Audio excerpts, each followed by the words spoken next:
Olá, amigos e amigas, paz e bem. Estamos aqui com mais um programa Conhecendo a Sua Bíblia.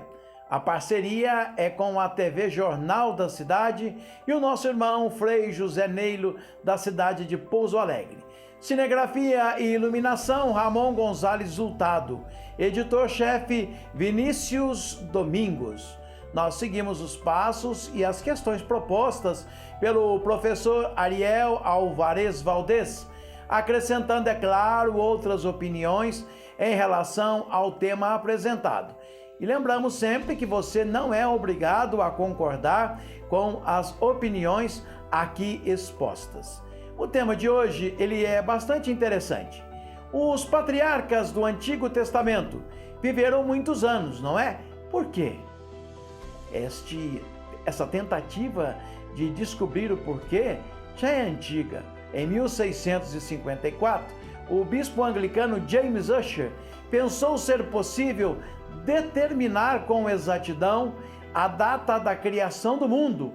Depois de árduas investigações, chegou à conclusão que o mundo tinha sido criado no dia 6 de outubro do ano de 4004 a.C.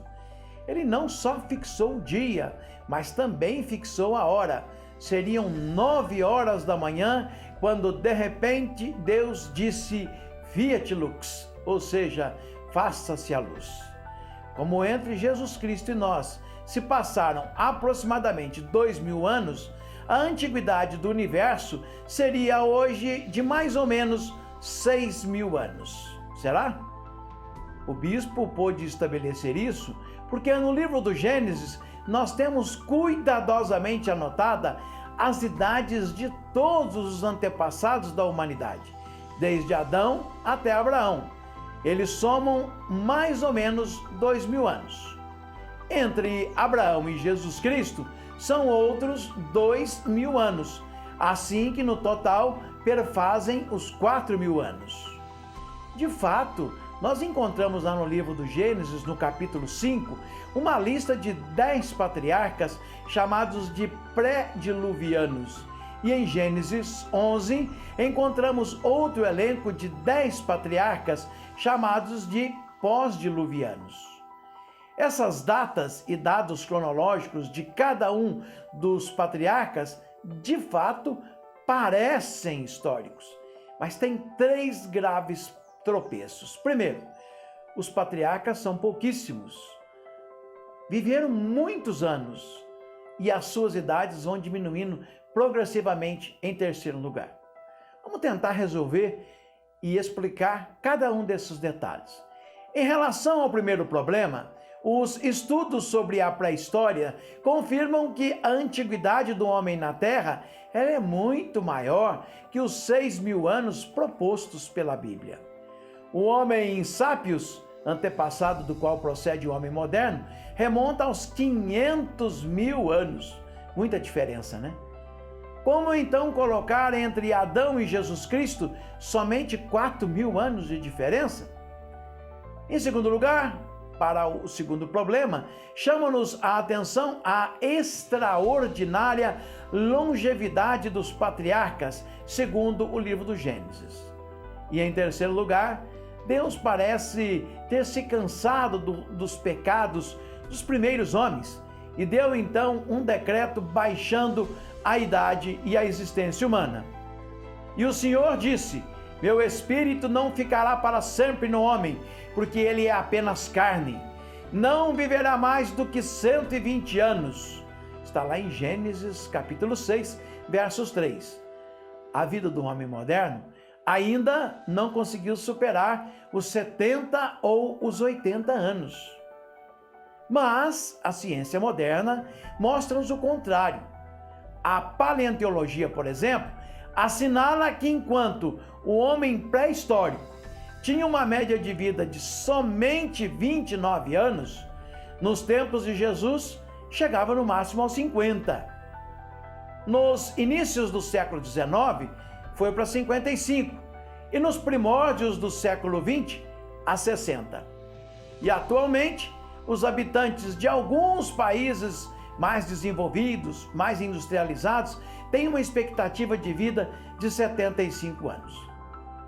Então, como explicar a contradição bíblica com a ciência?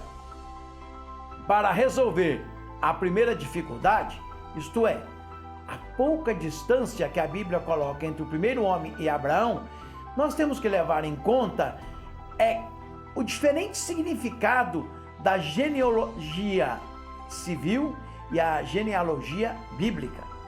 Para a Bíblia, uma lista genealógica é um documento de caráter jurídico que serve para legitimar determinados direitos.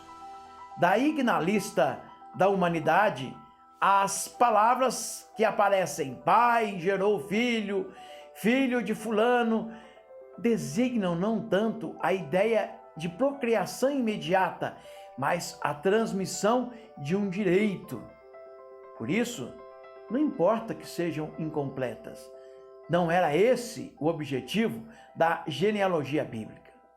O autor bíblico precisava preencher o espaço imenso que havia entre Adão, o primeiro homem, e Abraão, o primeiro personagem do livro do Gênesis.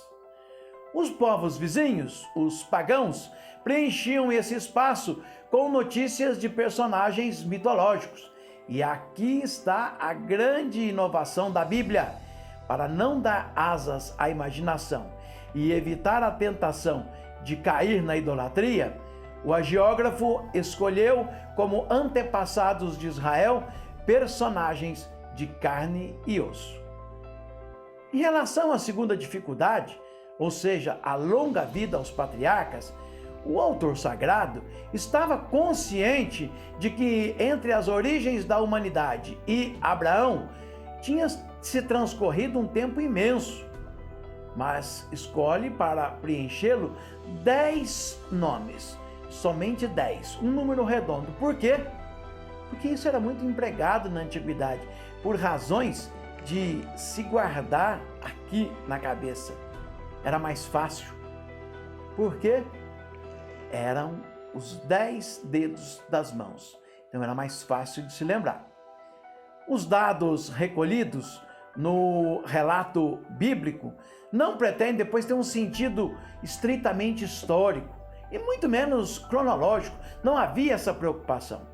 Queriam, no entanto, ensinar uma verdade religiosa muito importante: a promessa de um Redentor feita em Gênesis 3:15, somente a Adão, e depois chega até Abraão por uma cadeia ininterrupta de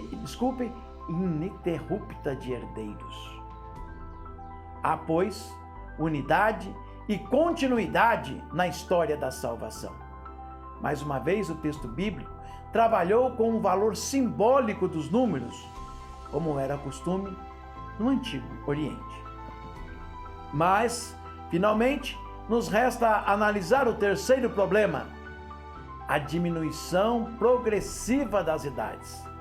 Esta também é uma verdade teológica, apenas teológica. Para os escritores bíblicos, a idade de uma pessoa e sua longa vida dependiam de sua fidelidade a Deus. Assim ensina por várias vezes o texto sagrado. O fato de que os patriarcas vivam cada vez menos, como eu disse, não é um fato biológico, mas é uma ideia teológica. Ao ir a humanidade se distanciando progressivamente de Deus, as pessoas passavam a viver menos. Mas por quê? Porque no Antigo Testamento não existia ainda a noção de uma outra vida depois desta. E conforme esta mentalidade, não tendo Deus a possibilidade de premiar no além-vida quem tinha sido bom, recebia então um prêmio aqui na terra mesmo. É verdade que atualmente a medicina conseguiu prolongar a vida do homem sobre a terra até os 70 anos. Segundo a mentalidade do Antigo Testamento, uma vida como a de Cristo, que morreu aos 33 anos, teria sido um fracasso e um sinal de maldição divina.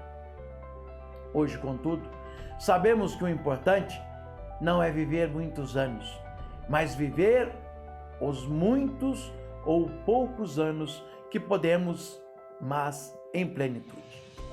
Viver por viver, perdurar, não implica mérito algum, se não se deu um sentido à sua existência humana. Esperamos, amados e amadas, que você tenha gostado desse tema.